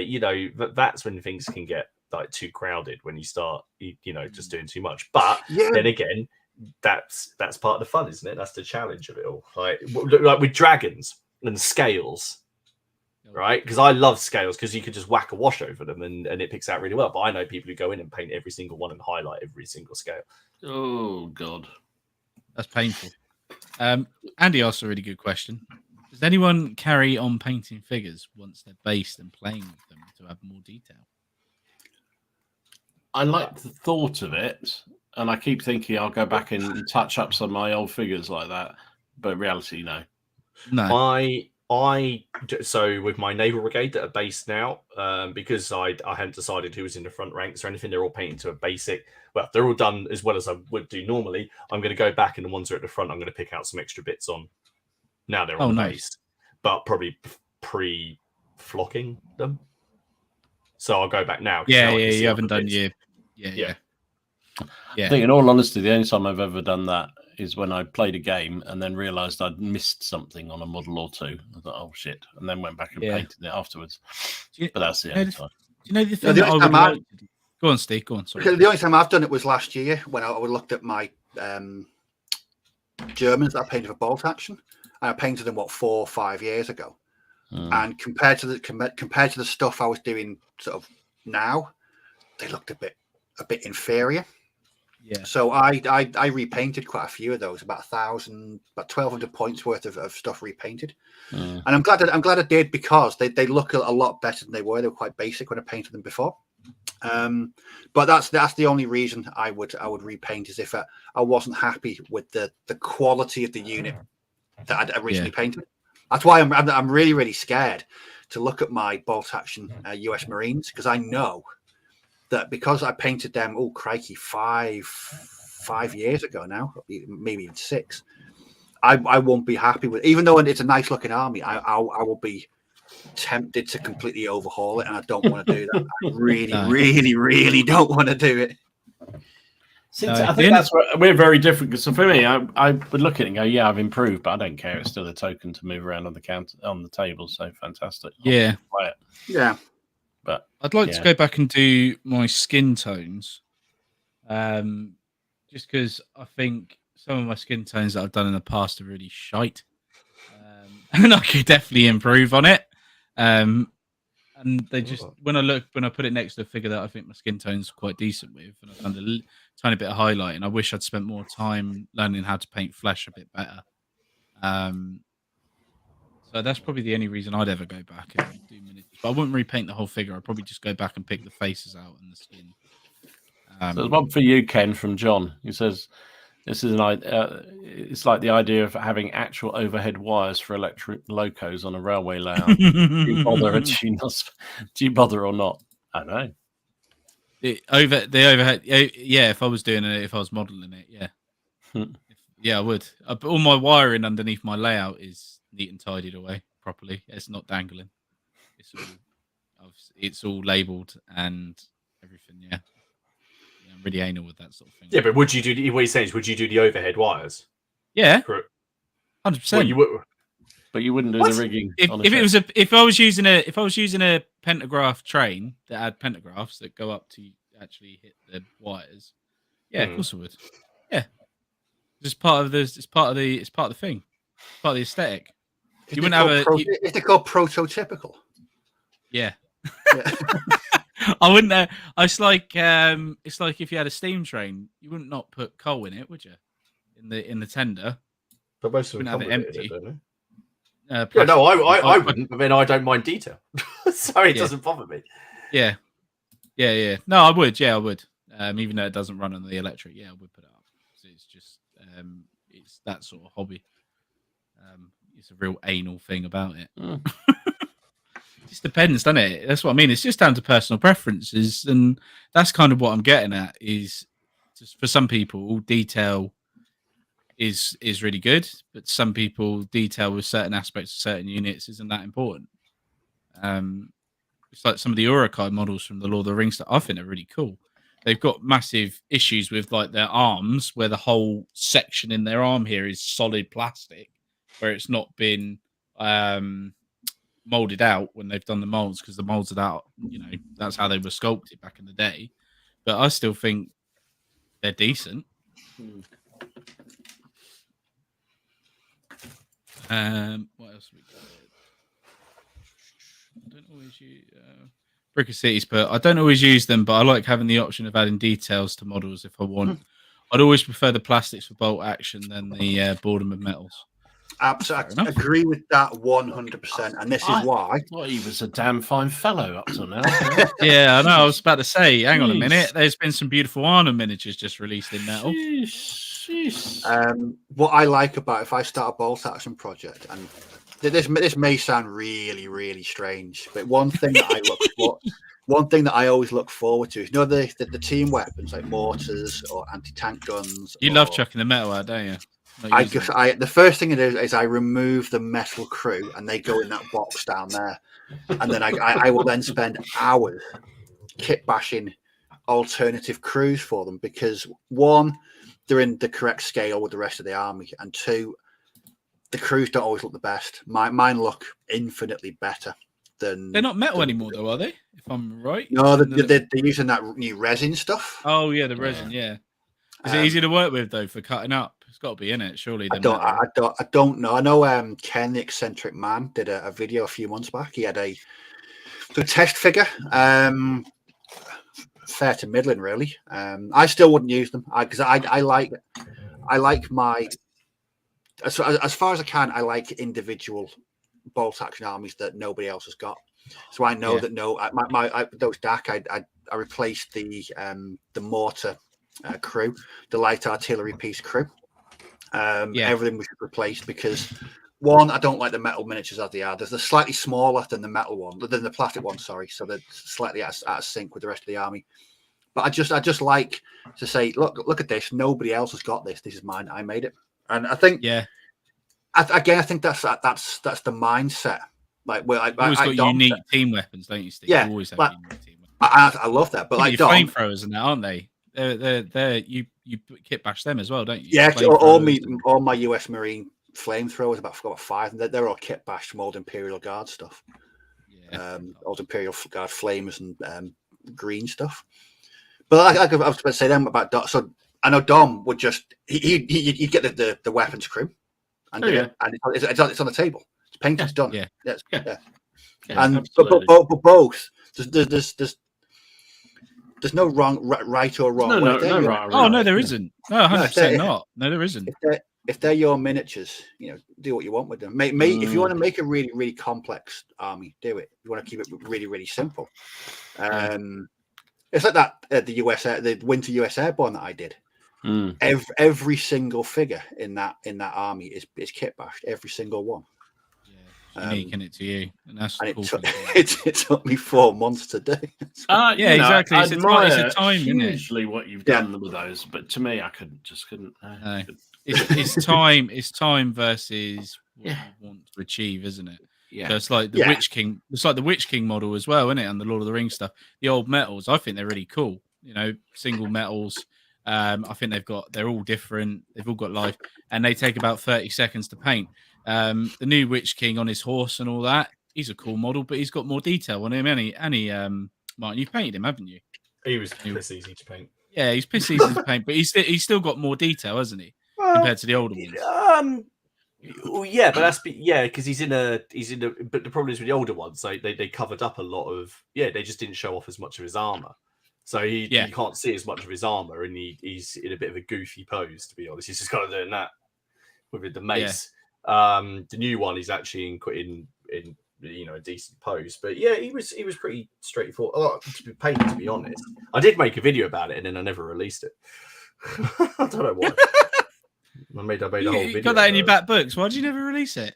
I think I deleted it. Oh, that's a waste. I don't know. I think because people are going to demand that video now. You have to buy another one. They won't off me. No. They won't demand it off me. No, I made it. I did the whole thing, painting, basing the whole thing, and then I think I forgot about it. Did a whole load of battle reports. And by the time I remembered, the kit had been out for so long. I thought, yeah. Saying it really well here. So it all comes down to if you're a gamer or a modeler. Mm-hmm. Yeah, definitely. Yeah, because that Huey kit, you even attempted it yet, Stu. You knew that was coming, didn't you?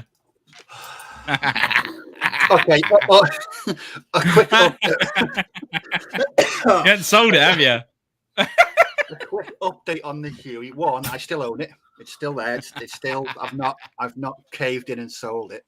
I've still got the crew to work on because what I want to do is I want to build the cockpit first, and then build out. But I want to paint the crew properly.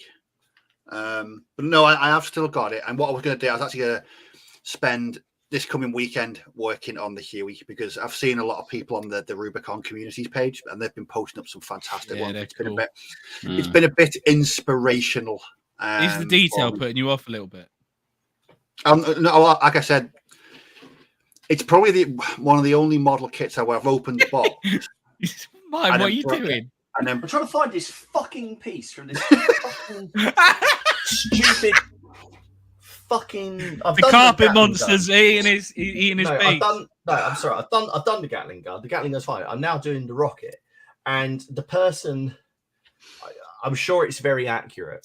It's probably related to what we're saying about the Huey, but fuck me, and I'm sorry if I don't. Jesus Christ, it's ridiculous. I'm trying to build a tripod out of like wafer thin bits, and I'm pretty sure one's either snapped or it doesn't fit, or my tripod is going to be at an angle.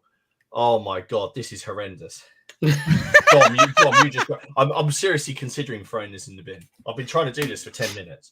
It's driving me crackers. I know that feeling so well. I'm trying so hard. I'm trying so hard not to lose my shit. Right. Who was it? James was going to make all these models for us, wasn't he? So I think we should just pack them up and send him to him. Wasn't it James was going to do it for us for a £10 each model? It's worth it. Done. So So do you think a good balance then, if I was to say a range, a good balance between detail and mass produced would be the epic stuff now? Would you say that's quite detailed enough for it to look good at that scale, but not so detailed that it's over the top? I mean, I was saying to you guys the other week when I first started working on these pike and shot. For me, having painted ACW, and I did paint two sprues of the Napoleonics, which sent me into a coma. Because they were terrible. But the detail on the current pike and shot one are the best so far out of the entire range so far. They're absolutely brilliant. The level of detail is really, really good. Yeah. So do you think they hit? Do you think they're overly detailed, or do you think they're just right? Do you reckon, Steve?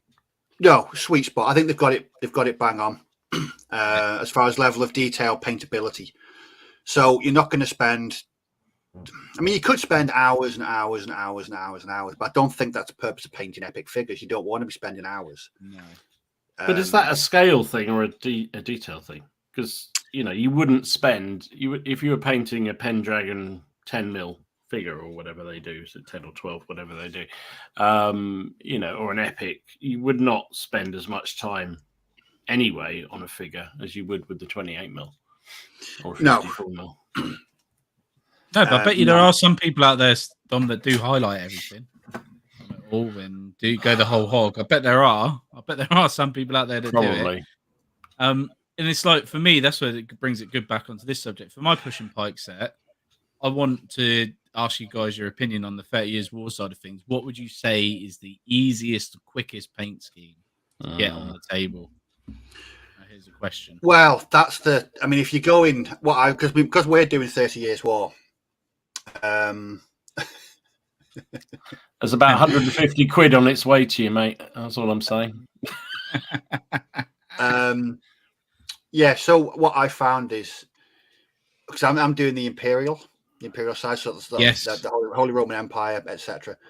I can't find any real set uniforms. Okay. I've looked through books. I've done research online.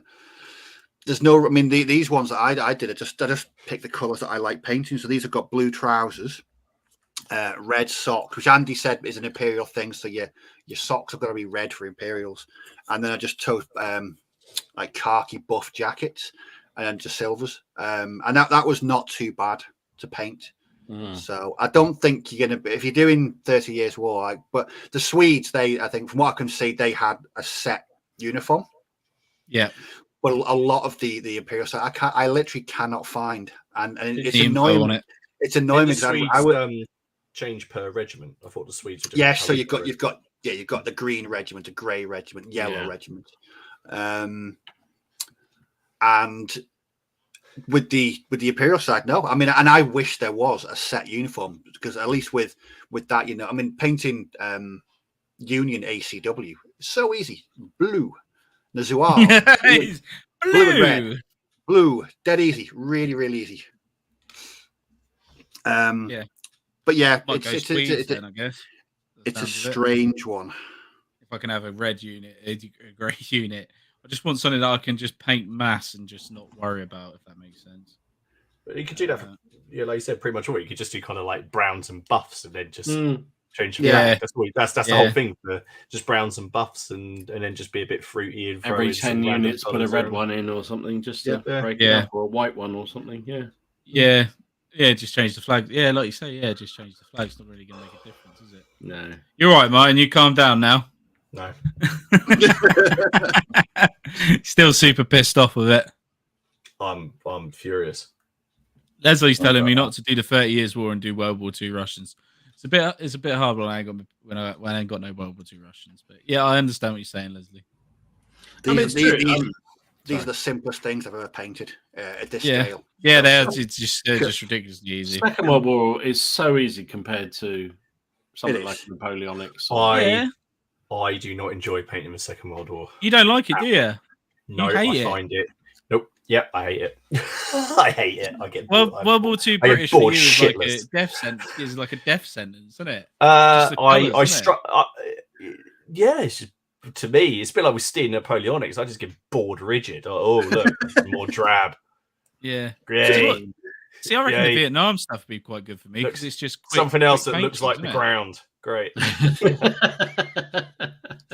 Yeah. Joke is no, it's just weird, isn't it? Like, yeah, I find it really, really dull. I managed to sort of get through that 0-200 starter because there was only like 12 I painted like 15 Germans and like six Brits, and that was kind of like, you know. But even then, I was like, when it came to like doing the berets, I made them like really bright. I was like, please put some color on.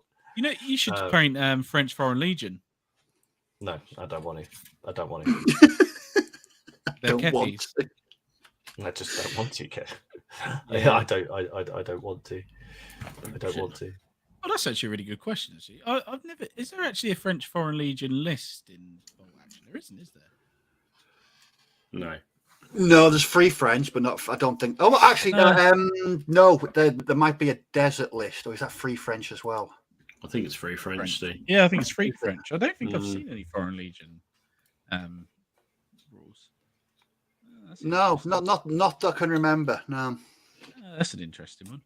I was going to say Red Desper. I highlight all my epic stuff. There you go. Yeah, you're mad. Right? So Hartman's saying, any comments on the detail of the epic ECW cavalry? Right, I've heard this is a bit of a touchy subject, but They I'm not are too sure of what it's about. For me, they are better than the ACW. The ACW ones, I wasn't impressed with. I don't know, the level of detail compared to the rank and file infantry. The level of detail just wasn't there. Some of them were really quite plain. But when I got the epic pike and shot, the first thing I did was look at the cavalry. And they are infinitely better. Infinitely. That's good. What people are saying is because when the War Games Illustrated sprues went out, people were complaining about the detail front on as opposed to the fact on the side. So they're saying that the detail on the front is flat. And since the boxes have gone out, people seem somebody said, "Oh, maybe they're pre-production." I've spoken to a few people. They're not. They're the same. They're the same. It's just they're molded different. They're not even molded. They're not. It's not like done the same way, is it? So it's just the detail is on the side, and from the front there isn't as much. That's it, basically, because that's what you're sacrificing molded, at that scale. Yeah, that's what you're sacrificing at that scale. So yeah, I think I know people saying, "Oh, I wonder if the ones from War Games Illustrated were production." Like, I don't think they are, because you think about how many they had to produce, and then they released a set sort of 3 weeks later. We saw the amount we saw. Yeah, no, they're not gonna. But and that's it. But but I don't think they're any different from what I've seen. I've seen a few now. Yeah, that's fair enough. Found a couple that are bad. I got on the magazine, but the ones in the box have been all right that I found. Okay. That's what I heard. A few people saying that the magazines ones were not as good as the box ones, but I don't know. I haven't even opened my box yet, so no. Same. Well, I have opened it. I had a look, make sure it's all there, and it is all there, which is nice. I'm looking forward to doing something with that. Not too sure yet. Not too sure. Going to go with then? I don't know. It's really hard because I do like the idea of doing the English Civil War, but then who am I going to play against? But I like the idea. I don't know. I like the idea of doing the 30 Years War as well, because you guys are all going to be doing 30 years and maybe having more opponents, a bit more of a challenge. Because you haven't got any other 15 mil ECW, have you, Dom? Yeah, I have. Yeah, of course. You have. What you got? Stupid. Both sides, of course. Oh, okay. What? So the English Civil War? Yeah. Oh, I didn't know that. Yeah, I got 15. They're very old ones as well, so they'll work with the epic stuff. So they're real old stuff. Used to use them. Okay. Can't remember. Principles of War, I think I used them for. Oh, nice. Oh, I might go with the English Civil War then. I just like the idea of the Battle of Cheriton. So obviously, because got married on the battlefield. So there you go. They're so jealous about that. It's unreal.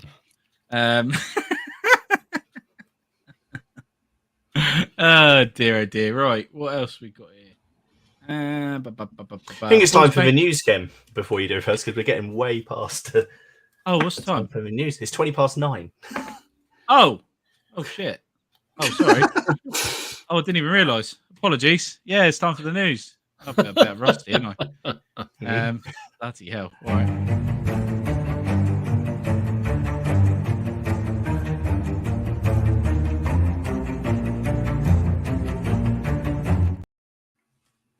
There we go. What news we got this week then, chaps? Well, first of all, we need to say thank you to Boards and Swords for sponsoring us. We certainly do. There we go. Go on, Ken. You can do it, Ken. Thank you very much. So, yes, we are proudly sponsored by Boards and Swords Hobbies, the host for CrackCon 4. Go to their website, type in PCP5, you'll get an additional 5% discount on top of already their great discounts. I think some of the stuff's already marked off at 15%, Martin? Or even 20 it is. Yeah, so an extra 5% on top of it. So make sure you do that. Let Ian know you've come from us, and it's great time. Get ordering is what I'm going to say. There you go. Okay.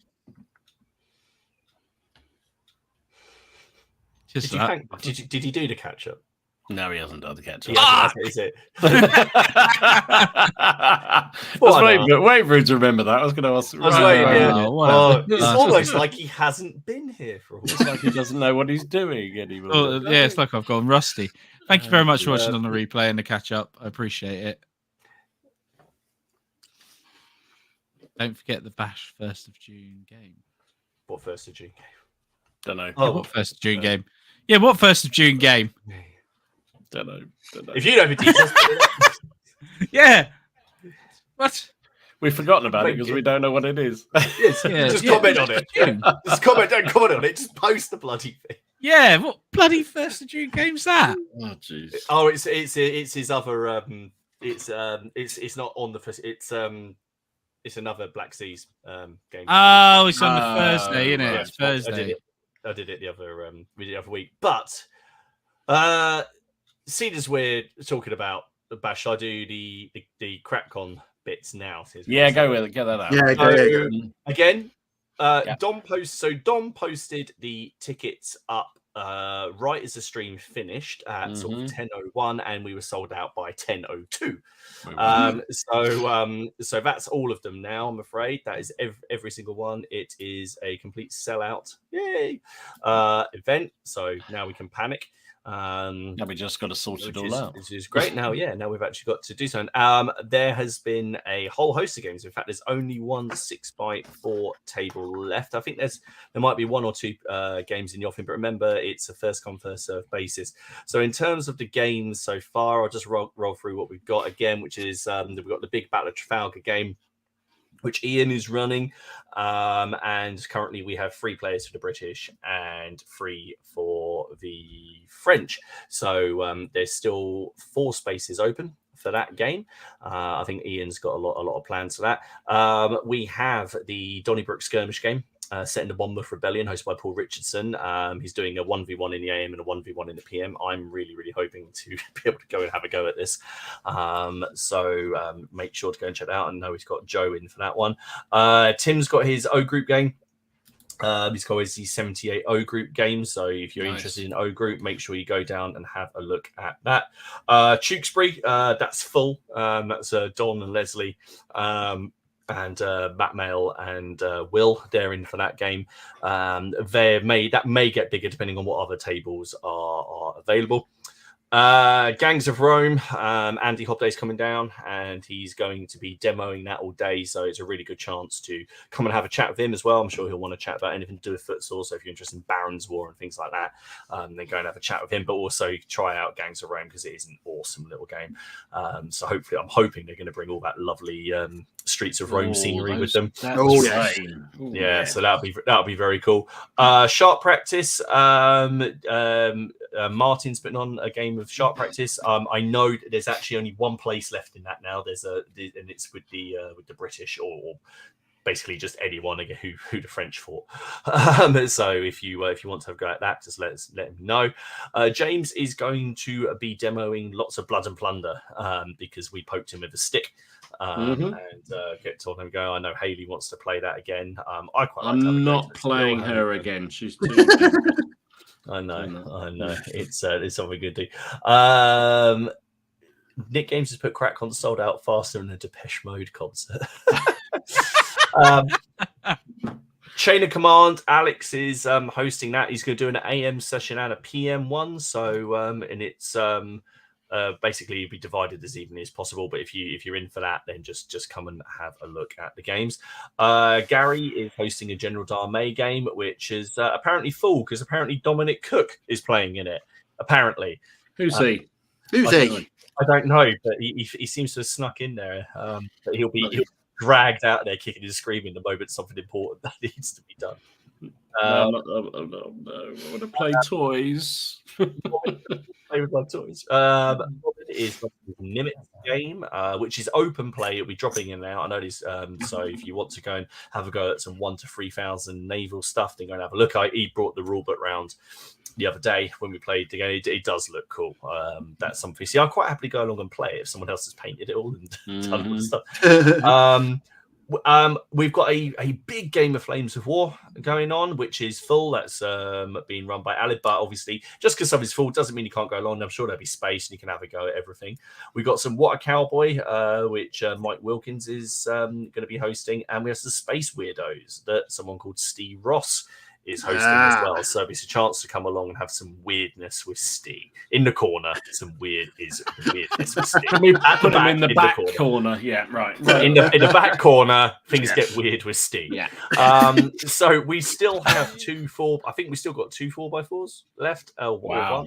And 1 6x4 left. So if you are on the lookout for a game or there is something you want to do, let us know. I think we'll probably, to be fair, because there are other people who are trying to get extra tables to make their games bigger. So I'd probably say if we haven't heard by the next stream, we'll give them a chance for games. But however, we shall see. We'll have to see. So if you are interested in putting a game, please get in touch. Either email us on the email down below or send one of us a personal message on Facebook or whatever, or comment on the stream. Dom's put the link up to the merch in the chat. We can have all your fun things to wear, what all the cool kids are going to be wearing this season. And remember, all of the proceeds and the profit, they do go to a charity, which we're just sorting out. And then we'll let you guys know what the charity of choice is. But we've got some surprises planned for you guys this year. There we go. Oh, right. Actual news. Real news. Actual news. Real news. Okay. I saw these from Lancashire. Is it Lancashire Miniatures? So Alex, and that is just not going to buy them on principle. No. But they do some 10mm ancients. Little weeny Italian Romans. allied coins. I know, they're very nice, aren't they? Look at the detail. And some 10mm ancients, so some allied cavalry as well there. So I just thought they were quite cool. They're very nice. Battlefront Miniatures are expanding Team Yankee, and they're bringing in the Nordic nations. So they've just put up a teaser for the Danish, if you want them as World War III. The Finnish, the Norwegians, and the Swedish. So they're going to be, I imagine they're going to be, I don't know how they're going to do it, whether it's going to be starter sets or it's going to be a campaign box for it, but that'll be a really interesting one to keep an eye on. Now, we've talked about this before, and because it's a game that holds a special place in my heart. Metal Gear Solid. They are about to launch a board game on Kickstarter or pre-order. Really? Cool Mini or not? Yes, there is a Metal Gear Solid game. It's all based around the original game that came out on the PlayStation. It's got, if you go to the website, if you type it, I think it is Cool Mini. It is Cool Mini or not. We're doing it. There's everything you can do in the video game you can do on here, which I suppose does beg the question: why not just play the video game? But anyway, you can do all the sneaking around. You got to avoid license mine, isn't it? This game. Well, yeah, because otherwise they'd be sued and they wouldn't be able to. Yeah, exactly. That's what I'm just checking. If it. it's on a Kickstarter, yeah. But here's the Solid Snake Mini. There you go, Steve. Oh, wow. Look at that. They do make some nice minis for their board games. They are decent quality. So yeah, there's that. Speaking of board games, another one which so Games Workshop have just had something going on. I don't know. They've really every Warhammer weekend Fest, seems to isn't be. it? No. There's been another one. There's been another one since then. Oh, it's the video game one. It's they have like an event every month. It's mental. And they release there's lots of video games coming out, but they are releasing a board game for Space Marine. For those of people who like the video game, which I did, and they've actually released a miniature for Captain Titus. Oh, Titus! Oh, nice. I'm not. James is going to be doing his nut over that rock and that skull. I know he is in the. I'm waiting for the comment in the chat. Shit. I'm just waiting for it. Why is it never an orc skull? Why can't it be an orc skull or a Tau skull? It's always a human skull, isn't it? But yeah, it's I don't know, but basically I'm not super sold on the pose. I've got to admit, I don't like what it's doing with the bolt gun. I'd rather it was kind of more outside, but anyway, that's me being weird. But this is actually part of a board game where you get like loads of Tyranids that he basically can just carve his way through. So they've actually just released it as a little board game. But yes, there is a tactical rock. But isn't he not a tactical marine? Isn't that actually what he is? I don't know. And then Reconquer have put up a little thing today. This is something he's apparently been wanting to do for a while, which is actually create little poses. He's released this little thing here, which is El Cid with Donna Shemaine. Himane. I can't do it. I got shouted at by one of my Spanish friends when I tried to pronounce it. But it's just something he wanted to add in. I did put again. It's done that weird thing where it's kicked a bunch of my photos. But yeah, it's quite cool. But again, he's really good at sort of like sculpting with the cloth and stuff. But again, it'd be quite cool if you're on a command base or if you wanted to do a camp scene or something like that, someone saying goodbye. But he said he's going to be doing a whole load of this. So that's what I saw. What did you see, Dom? Well, I think you've actually got that wrong, Martin, because I heard this is actually to commemorate our brethren's wedding. So this is Ken and Laura. This is actually what was going on here. And they actually also commemorated the stag weekend because... oh, yes. I forgot he's done it. Yes, because they're to go in the inn, aren't they? Yeah. So there you go. So, oh, look, there's tavern wenches. Yeah, yeah. Look, there's the bench that I could be standing on when someone decides to sucker punch me. I was thinking about that. Reminds me of a beer keller that we. Yeah, that reminds me of a certain gumbo. So that reminds me of Ken lying on his back on the floor. Yeah, like some kind of like a turtle. And smashing the glasses and falling twice. On the table. There you go. Twice, that's Ken falling over there with his half a shandy. With £10 pints. Yeah. The other thing I saw this week, it's actually a bit quieter, I thought, this week for releases. Our friend Paul has a new range of figures coming out on Kickstarter. Wave 4, isn't it? Yes, this is Wave 4 of American War of Independence that he's doing for Brigade Games in the US. So the US watchers will like this because they'll be available in Brigade Games' shop. But yeah, the Kickstarter will come here. I bought one of the waves many years ago. But they're really nice looking figures. There's some of his, I think these are Continental Cavalry, I forget now exactly. Some Hessians, Hessian commands, and some loyalists as well. So there's a whole range of them, but he's, I think it's the 1st of June. This Kickstarter goes live, so there you go. Who are the good guys in that? Don't start that. the Hessians, obviously.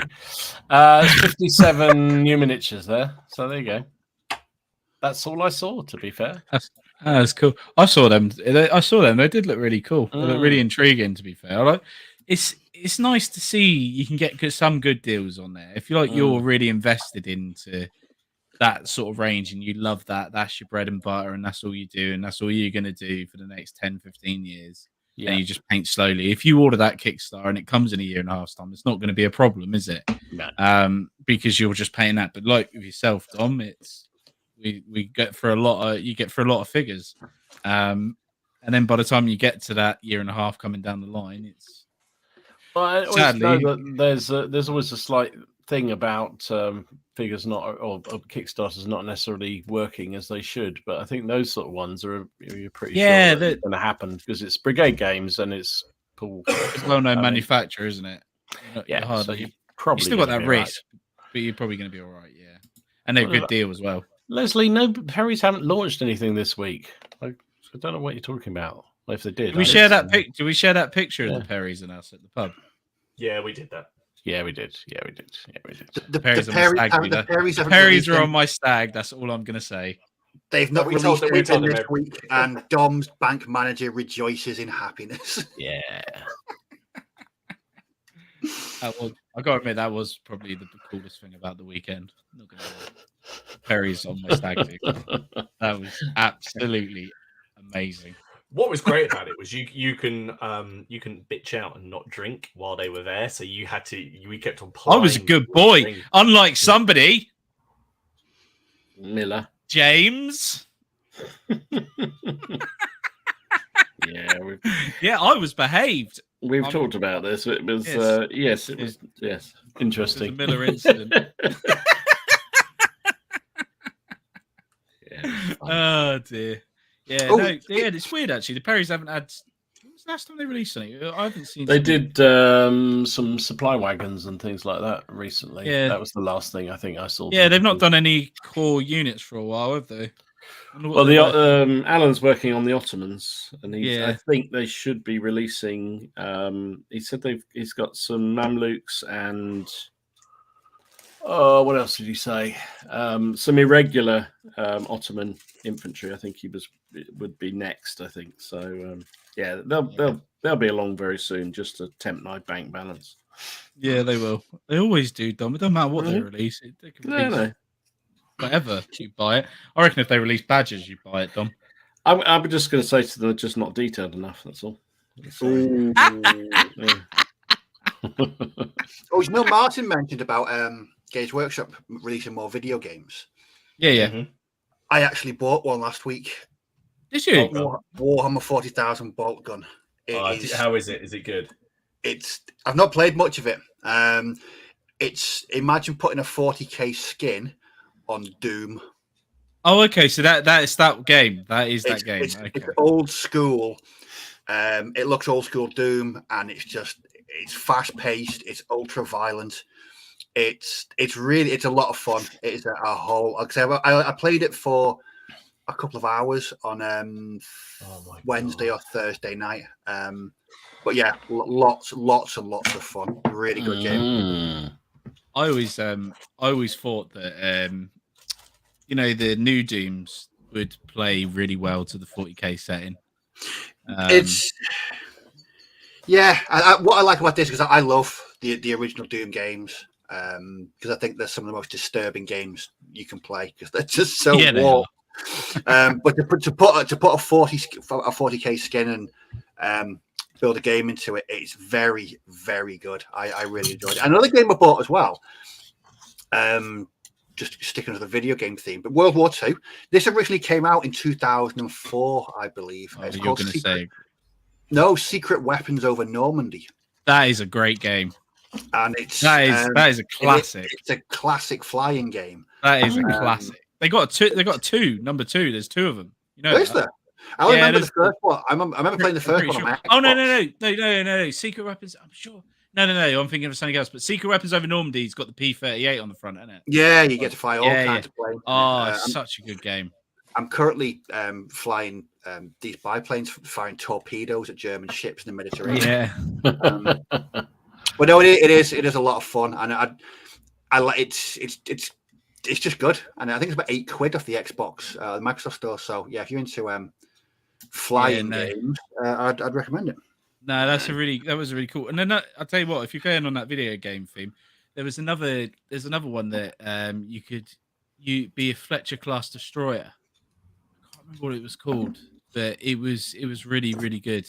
I'll remember what it is next week, but I'll put it on the Facebook group. But that was another really good game. Any video games I play are World of Warships. That's fine.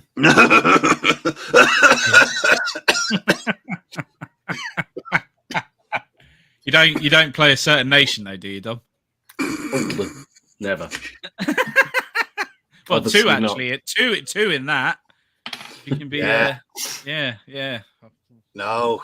No. I do like. I have to say, they're genuine. I used to love back in the day the Doom game. I think that sounds really quite interesting. It is. Yeah, Doom's cool. I think Martin's questioning his life choices there. Yeah. I'm struggling. I'm really struggling. Do you know what I've had to do? I'll just show you what I'm going to have to. I've had to do here. Right. So, I think. You've actually look. Can you see this? This little fucking. Look, I've had to use tactical. This is the tripod. Look, I've had to use tactical rocks and a piece of cardboard to keep it up. Look at that. Because I've got to balance that, like the whole tube on the top. You can't bring something. So yeah, look, I'm going to use cardboard, and James will be happy. Tactical rocks to keep it in place. I always found that with the machine guns, the MG machine guns with the the German one. Yeah, the German MG. I hate it. Mine always ended up snapping because I couldn't get them to fit properly. Yeah, that's it. Get rid of that model would be launched out of the window. There was no way that would. No. I used to draw the line with the £6 anti-tank guns. Their instructions were just as bad.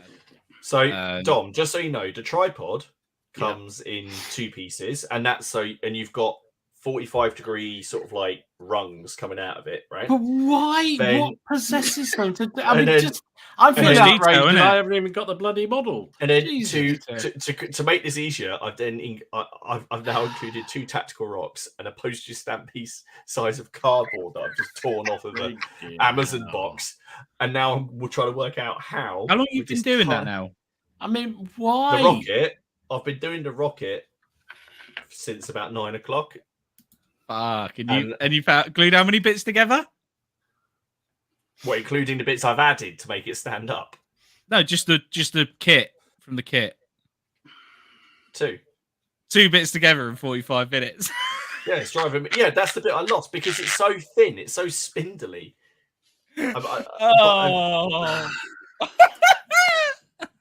Dom, just we all club together and buy you one of these kits. Oh yeah. Can you do a video for it, please? I still want to see him do either the skeletons or the Napoleonic British. I know Martin and Napoleonic British. I've got to see Martin. I don't need to. I've done so many of those. I don't want to do anymore. Or the skeletons. I reckon Steve should bring 4 skeletons to CrackCon, and we should all have to put one together. No, because it just there's enough recycling in the bin nowadays. You don't need to do any more. That's all. I don't have to make any. I've made a full warband for Erewhon, so I don't have to tackle those separate feet ever again. All you need to do is go along and find a nice, suitable metal model and buy that, and it does the job perfectly. It's all fine. But this is metal. This is metal. That is metal. Yeah, to be truthful, that is just abomination. So what company is that mine? Sorry, what company is that rocket from? This is from Empress.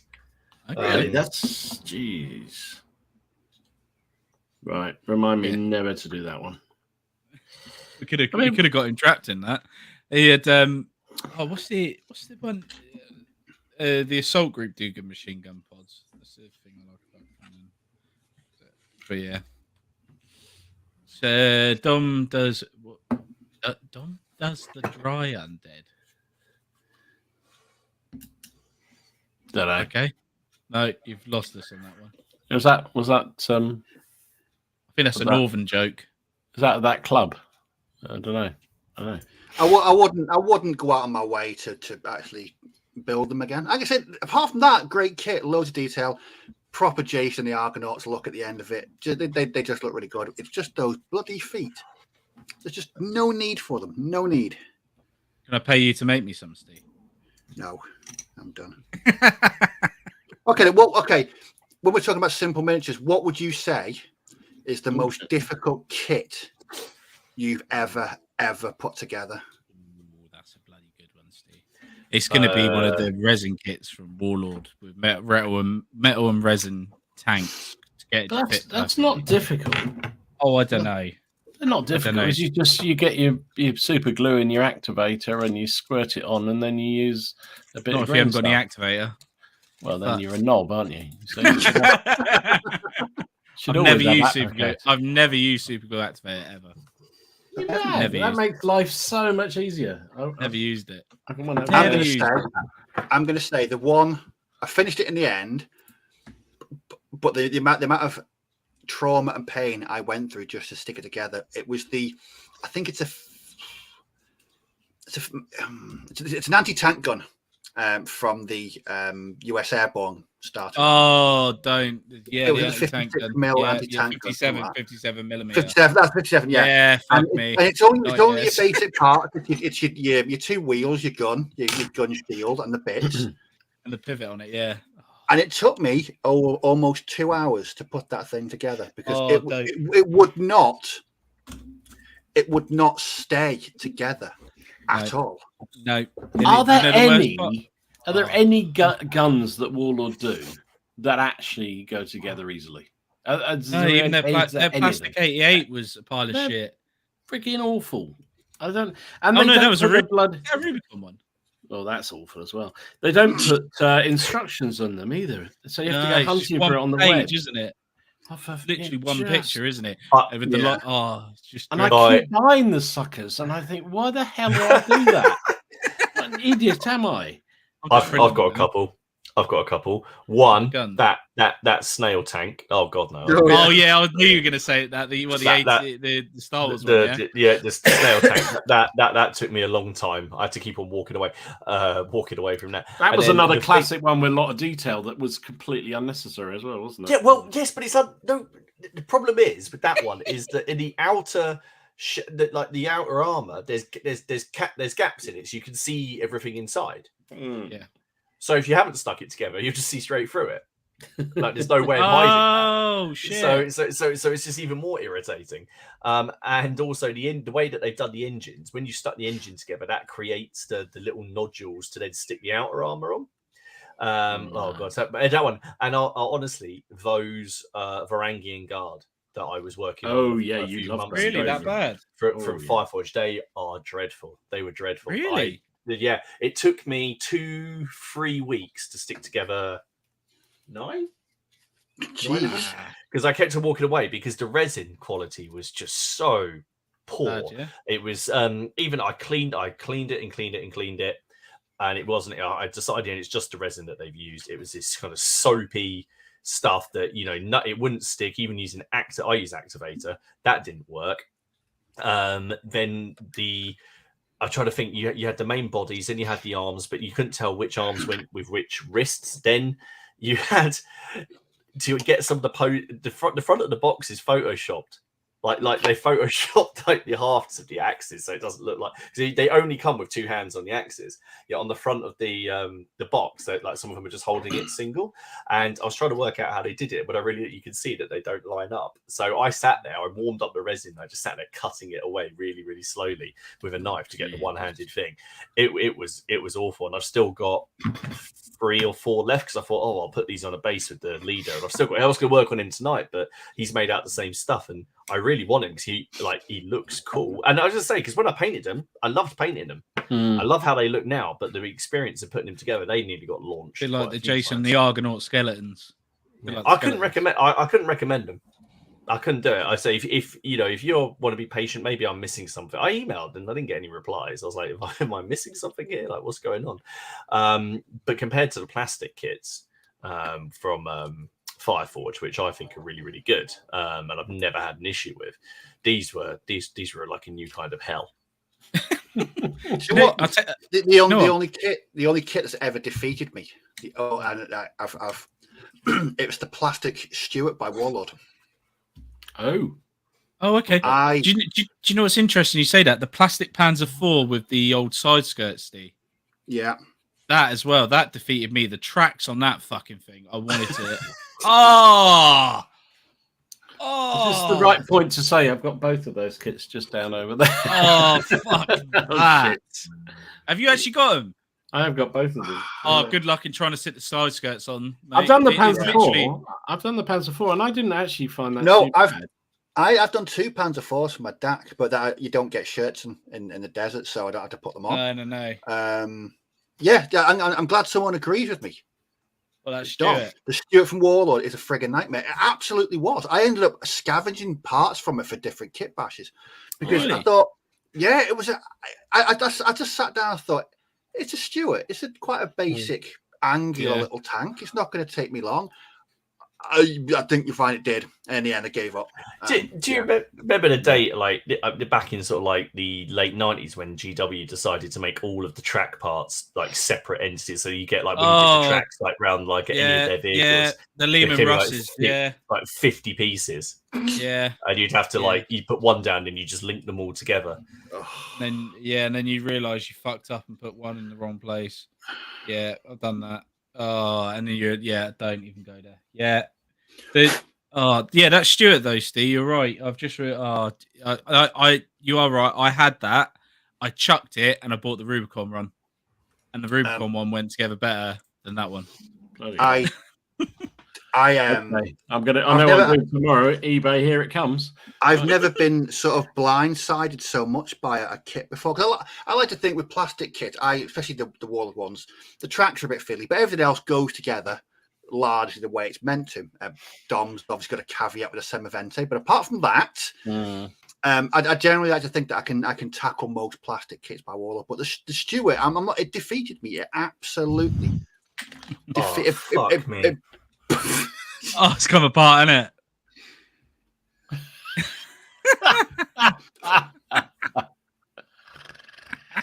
You just drop something on it. I put my hand on it. Oh no! That is a defeated man right there. That is a defeated man. That is a defeated man. Shit! I'll tell you what though, the 88 kit. Don't ever do the After 88 kit from Warlord. See, I did that and I didn't find that too bad. What, the gun where it pivots? Yeah. Is that the one? Oh no, that was Well, I don't think mine pivots. That's probably why. I just my gun. To get the gun to pivot. I don't. I don't have any. I don't have any. Like any move. No, I wanted to use it because I wanted to use it an anti-aircraft gun. No, you don't do that. You just say it's an anti-aircraft. No, don't worry about that. No. Don't ever do any mobile bits on them. That's all I know. No, never. I've learned just buy painted minis. Just buy painted, or at least buy 3D prints. Done, all the hard work's done. I've always thought that because all my my tanks, I glue the turrets down and I glue them to bases. There's no. You glue the turrets. You don't magnetize. Yeah, no, I don't. I glue the turrets down. See, I always magnetize my turrets so I can pivot them.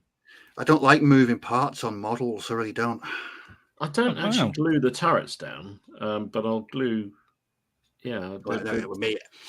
The actual barrel and stuff, though. I do that. I'll tell you now what I keep looking at, and I really want to play with is my not my Vikings, my Saxons. Normans, not Saxons. Fucking hell, what am I talking about? The Normans. Really want to play with them. I had a game with it. Try Hell Caesar 2 with those. Yeah. Hello, Dom. What are you up to next week?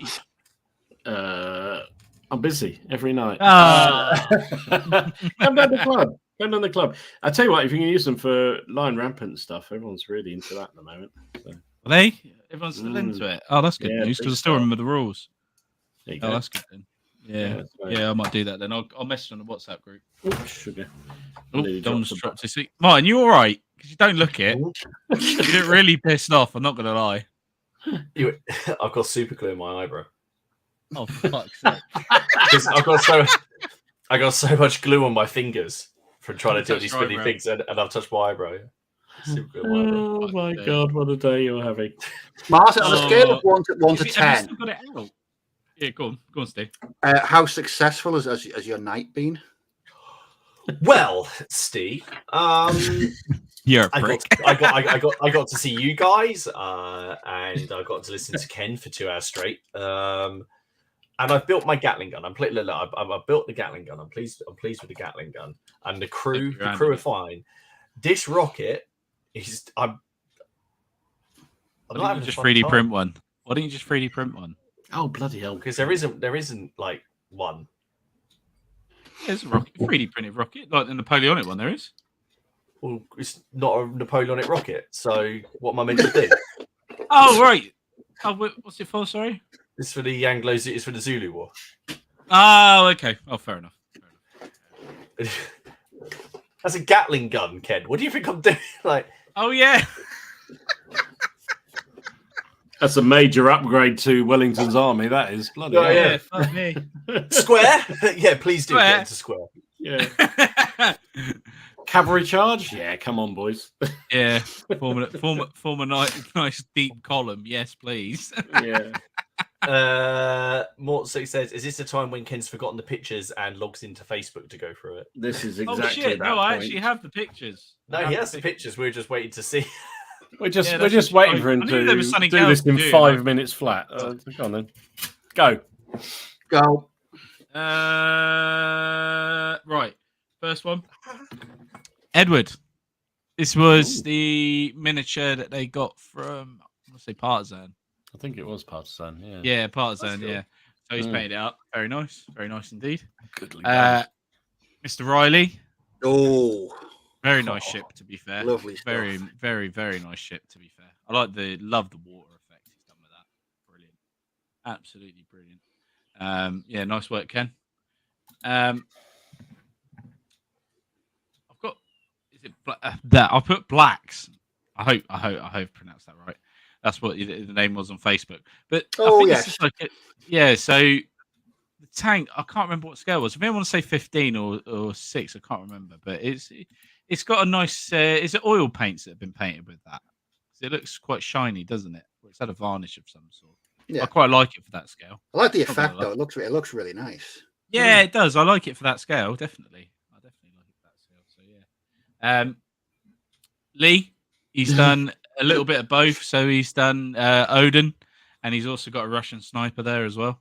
And that looks like some epic Eldar in front, which It I'm does, impressed yeah. with. Which yeah. I am very impressed with, to be fair.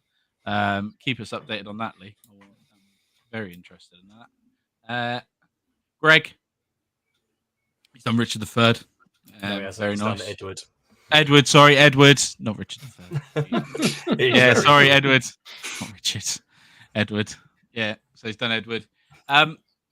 These the Perry kits again. They are, Yeah, aren't they? that's the Perry. Yeah, Yeah, they are. Yeah. They're metals, aren't they? they are. Yeah, that's very cool. Yeah. Oh, they're metals. Well, Yeah. the Lord Oh, is. I don't know. Yeah, about the Lord is. Yeah, they have, I think the Bannerman are the plastic. They look really nice. Really cool. Where are we going? Stephen has done some Stormcast, his own little color scheme. Well, So I think like that the purple. purple. Like Yeah, the purple those is good, isn't shields it? are awesome. Yeah. Mm. You seen the eyes on the shields? Seen the glow effect on those eyes? Yeah. That's really nice. I'm not a major fan of the Stormcast of how they are in the game, vanilla wise. They're just complete gold, aren't they? But they look Yeah. really nice when people take their own little take to them, and they've added a lot more. There's like, some sort of really, different really colours. nice kids. I really like Yeah. this. This is really cool. Yeah, it's really nice. And you look at the fangs on the chest. Yeah, no, it's really nice. Really, really well done. John, he's halfway through his ACW box, so he's halfway. Bloody hell! That's a lot of figures for just That's- halfway through. Yeah, isn't it? yeah, just John, half. mate, that is dedication right there. Wow. So That's a Simon? lot. Tom's Oh, done some Landsmiths. Landsmiths. Oh, Yeah, I nice. thought these. I thought That's these sweet. I like them. Yeah, I like Wow. the simplicity of the basing and the color. The color. I like it's individually based them. So is that going to be? What are you playing with that, Simon? I was Yeah. thinking that myself. Bill hooks. Is he going to use it for bill hooks? Maybe Because bill They've hooks, got the yeah. Italian war. That's stand, true. haven't they? I hear it's really good. That'd be interesting. The So Ken says. yeah, so Ken says. Well, yeah, the other Ken, not me. Don't want to be obsessed with it. The musketeers. Are they the plastics as well? Yeah, they are the plastics Yeah, I think they are. from the starter box, which I'm halfway through. Oh, okay, nice. Don, he's done some lovely cavalry. Really nice. Oh yeah. Yeah. Household cavalry, love it. Yeah, very nice indeed. A lot of patience there, my friend. A lot of patience indeed. And Craig, He's done his. Yeah. I think it's lovely. I think the detail he's gone into. He's taken the detail to the next level, which is lovely. But he's said that he's doing these in between his other project. He's not in a rush. So it's a nice cavalry. Cool. Yeah, very good. Very good. Jonas. Oh, nice. He's controversy here. He's got a French tank, but he's stuck a French second battalion flag on there. So I'm sorry, but I had to put it up. He said it could be a bit controversial, but is that because it's surrendering? Yeah, it's his figure, his rules. So I was like, fair enough. Yeah, lovely model. That really nice model. That though really is. That is a good resin, model. Isn't it? It's resin, isn't it? No, is that metal? It's not metal. Is that the Warlord one? I don't know. Oh, yeah, because I know he's had a lot of resin stuff sent over from Warlord. He's been buying quite a lot of resin. I think that could be the resin kit. Oh, okay. It's not the one I thought then. Okay. And then finally, you got Dan with his 10 mil. 10 mil, absolutely, just ridiculous. That is 10 mil. Jeez, that's 10 mil. 10 mil, dude. Yeah, that's 10 mil. Wowza. Yeah, it was crazy, isn't it? Wowza.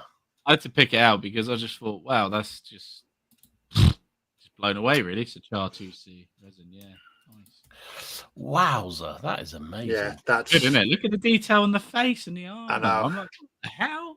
Really, really nice. Yeah, love it. Absolutely love it. Well done. So, did manage to get the picture in. We're in overtime, but yeah, it's been a nice week back. Martin looks like he's I'm done, mate. I'm done. That's it. I'm done. That's it. I got a whole day driving tomorrow to think about it as well. Just to piss you off even more. Yeah. No. Oh, yes. I feel sorry for you. To be fair, that is a bit shit that's happened. I can't believe. What did you do? It's actually right. Put your hand on it. Yeah, I just went like that. Yeah. I just went like that. I just put but not even hard. I just went like that. It's currently sitting here, balanced on some blue tack while it dries, and then I'm trying to figure out what I'm going to do with it. I don't know what I'm going to do with it. But and then we haven't even got into the issues of transporting it, and it's just going to be that one that just lives on the shelf. Like we've all got those models that just nothing touches it. Or they don't want to even breathe on it. Yeah. No, that's cool. Well, who's it next week, guys? I think it's me. Steve. It's must Steve, be Mr. Weird himself. Yeah, so I'll make sure it's suitably weird.